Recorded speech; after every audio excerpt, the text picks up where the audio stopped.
አዲስ ድርጅት መመስረት አሰባችሁ ሶል ይሻለኛል ፒኤልሲ ይሻለኛል የትኛውን ልምረጥ እያላችሁ ግራ የተጋባችሁ ሰዎች እና ደግሞ ልዩነቱንና የትኛው አድቫንቴጅስ ነው የሚል ጥያቄ ከፈጠረባችሁ በአጭር ደቂቃ ውስጥ ለማስረዳት ሞክራለሁ ማለት ነው። ስለዚህ ሶል የምንለው በመጀመሪያ አንድ ሰው ብቻውን ረን የሚያደርገው በአንድ ሰው የሚመራ ሶል ፕሮፕራይተርሺፕ የሚባል ቢዝነስ ታይፕ ነው ማለት ነው። ፒኤልሲ ደግሞ ከሁለት ሰው እስከ 50 ሰው ነው በኢትዮጵያ ሕግ መሰረት መስርተው ድርጅታቸውን እንዳላቸው ሼርሆልደር መጠን እየተሳተፉ የሚመራ አንድ ኃላፊነቱ የተወሰነ የግል ማህበር የሚባል ሲሆን ደግሞ በተጨመረው በአዲስ ደግሞ ባለ አንድ አባል ኃላፊነቱ የተወሰነ የግል ማህበር እንዳለ ሆኖ ማለት ነው። ስለዚህ ልዩነታቸውን በሶስት መንገድ እኔና ከዛ አድቫንቴጅ ነው የትኛው ነው የሚለውን ደግሞ እናያለን ማለት ነው። መጀመሪያ ላይ የምናየው ምንድነው ሊያቢሊቲ፣ ሌጋል ኢንቲቲ እና በሶስተኛ ደረጃ ደግሞ ታክሴሽን ላይ ያላቸው ዲፈረንስ ዋና ስለሆነ እነዚህን ለያይተን ለማየት እንሞክራለን ማለት ነው።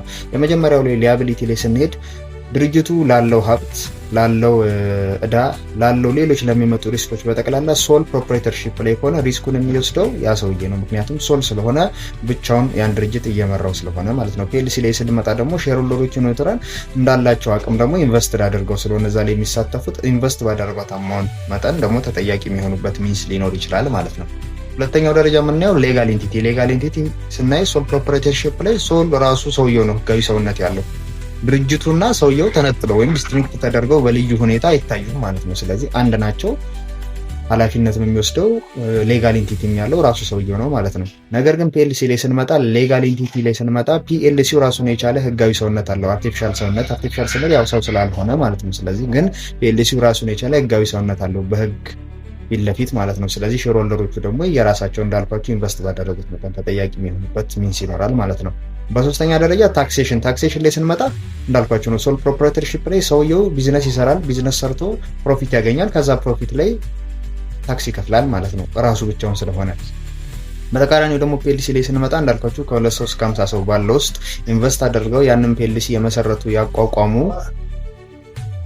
ሼርሆልደሮች ይኖራሉ ማለት ነው። እነዚህ ሼርሆልደሮች ምንድነው የሚያደርጉት? ታክስ ሲከፍሉ ፒኤልሲው ራሱን የቻለ ህጋዊ ሰውነት አለው እስካል ይሰራል፣ ያተርፋል። ካተረፈው ላይ ለመንግስት ይከፍላል። ከዛ በተጨማሪ ደግሞ እነዛ ኢንቨስት ያደረጉት ወይ ደግሞ ሼር አድርገው የገቡት ደግሞ ሼርሆልደሮች ምናልባት ፔሮ ላይ ተመዝግበው ከሆነ የስራ ግብርና የጡረታ ወይም ደግሞ ኢንከም ታክስ እና ፔንሽን የምንለውን ታክስ ይከፍላሉ። በሁለተኛ ደረጃ ደግሞ አትርፎ ዲቪደንዳቸውን ሲከፋፍሉ ከዛም ላይ ታክሳቸውን ይከፍላሉ ማለት ነው።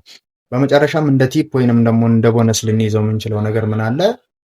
ሶል ፕሮፕራይተርሺፕ አብዛኛው ጊዜ ስሞል ቢዝነስ ለሆኑ ብዙም ሪስክ ለማይጠይቁና ደግሞ ሎው ኮስት በሆነ መንገድ የሚከፈቱ ድርጅቶች ላይ ሶል ተመራጭ ነው ማለት ትናንሽ ስለሆኑ አሁን ባለው የገቢ ግብር አዋጅ መሰረት ደግሞ ከ2 ሚሊዮን ብር በታች ሂሳብ መዝገብ ስለማይዙና በሬት በተዘጋጀው መሰረት ስለሚስተናገዱ ትናንሽ ቢዝነሶች ከሆኑ ሶል ፕሮፕራይተርሺፕ ተመራጭ ነው ብዬ አስባለሁ። ነገር ግን ትንሽ ፕሮፊታቸው ሊሆን ነው ሴልሳቸው ኢንካማቸው ከፍ ያለ እንዲሁም ደግሞ ጥንቅቅ ተደርጎ መስራት ከተፈለገ ያንን ቢዝነስ ፒኤልሲ ይሻላል ብዬ አስባለሁ። ምክንያቱም የራሱ የሆነ አድሚኒስትሬሽን ይኖረዋል፣ የራሱ የሆነ ፒኤልሲ ህጋዊ ሰውነት ይኖረዋል። ባንካችሁ ከእናንተ ከፐርሰናል የፒኤልሲ ይለያል። ብዙ ነገሮችን ጥንቅቅ አድርጋችሁ መሄድ ትችላላችሁ ማለት ነው። ነገር ግን እንደ ካፒታላችሁ እንደ መነሻችሁና እንደ ቢዝነሳችሁ እየለያችሁት መሄድ ትችላላችሁ።